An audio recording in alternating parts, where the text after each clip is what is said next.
మీరు ఇంజినీరింగ్ చేస్తున్నారు.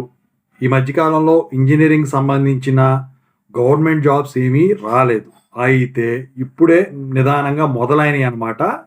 అందుట్లో ఇప్పుడు గనక మీరు ట్రిపుల్ ఈ గానివ్వండి, సివిల్ గానివ్వండి చాయిస్ ఉన్నట్టయితే వాళ్ళకు జూనియర్ ఇంజినీర్ పోస్టులైతే నోటిఫికేషన్ రిలీజ్ అవ్వడం అయితే జరిగింది. గవర్నమెంట్‌దేనండి. అయితే ఇంతకీ అది దేనికి సంబంధించింది? ఇక వాటి సంగతేంటి మొత్తం చెప్తాను. ముందుగా అయితే ఇంతవరకు ఈ ఛానల్ సబ్స్క్రైబ్ చేసుకున్న వాళ్ళు ఎవరైనా ఉన్నట్టయితే సబ్స్క్రైబ్ చేసుకొని ఈ వీడియోని లైక్ చేసి షేర్ చేయండి. మీకైనా నాతో మాట్లాడాలంటే కాల్ మీ ఫోర్ ద్వారా కాల్ చేయండి. తెలుగు ఇంజనీరింగ్ ఎడ్యుకేషన్ టెలిగ్రామ్ ఛానల్లో జాయిన్ అవ్వండి. ఇక ఈ వీడియోకి ఒక హైప్ ఇవ్వండి. ఇక టాపిక్‌లో వెళితే ఏంటంటే ఈ ఆర్‌బీఐ వచ్చేసరికి జూనియర్ ఇంజినీర్ పోస్టులకు నోటిఫికేషన్ రిలీజ్ చేసింది. అది సివిలు, ఎలక్ట్రికల్ వాళ్ళకు ఈ 2026లో. అయితే ఇప్పుడు ఈ జాబ్స్‌కి వెబ్‌సైట్ లింకు స్టార్ట్ అయ్యేది వచ్చేసరికి ఆన్‌లైన్ ఎగ్జామ్ ఫీజు గానీ ఏదైనా గానివ్వండి ఏప్రిల్ 16, 2026 నుంచి మే 6, 2026 వరకు ఉందండి. అయితే ఆన్‌లైన్ ఎగ్జామ్ డేటు వాళ్ళు తాత్కాలికంగా చెప్పింది ఏంటంటే జూన్ 6, 2026న ఉండవచ్చనమాట.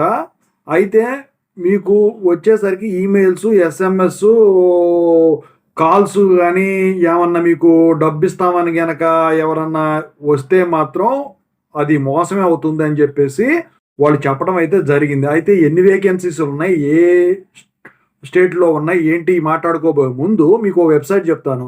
దాంట్లోకెళ్ళి అప్లై చేసుకోండి. www.rbi.org.in అనమాట. అయితే ఇందుట్లో వచ్చేసరికి ఈ పోస్టుల పరంగా చూసుకున్నట్టయితే ముందు ఈ జూనియర్ ఇంజినీర్ సివిల్ వాళ్ళకు చూసుకున్నట్టయితే మొత్తం 5 regions east, west, north, south, central. So ఈస్ట్‌లో వచ్చేసరికి జనరల్ గానివ్వండి, అన్‌రిజర్వ్డ్ గానివ్వండి ఒక పోస్ట్ ఉంది. టోటల్ ఒక పోస్టు.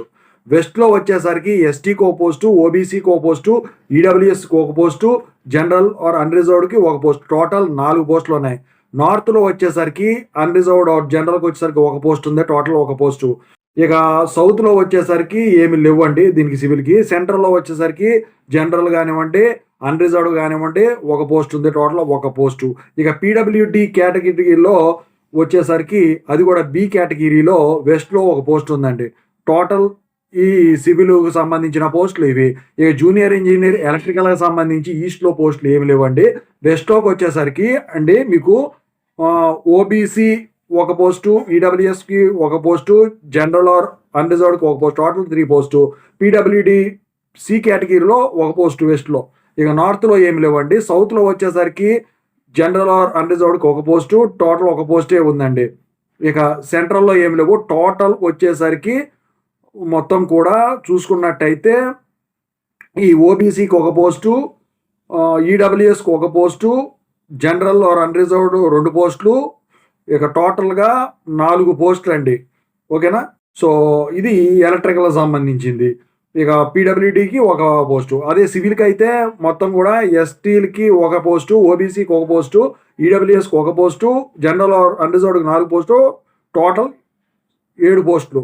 పీడబ్ల్యూడీ బి కేటగిరీకి ఒక పోస్ట్ అనమాట. మొత్తంగా చూసుకున్నట్టయితే మీకు ఇన్ని పోస్టులకైతే వీళ్ళు ఇవ్వడం అయితే జరిగింది. సివిల్, ఎలక్ట్రికల్ కలిపి 11 పోస్టులేమో ఈ రిజర్వ్డ్ కేటగిరీ. ఇక పీడబ్ల్యూడీ వాటికేమో అందుట్లో 1, ఇందుట్లో 2, అందుట్లో 1, ఇందుట్లో 1 ఉండటం అయితే జరిగిందనమాట.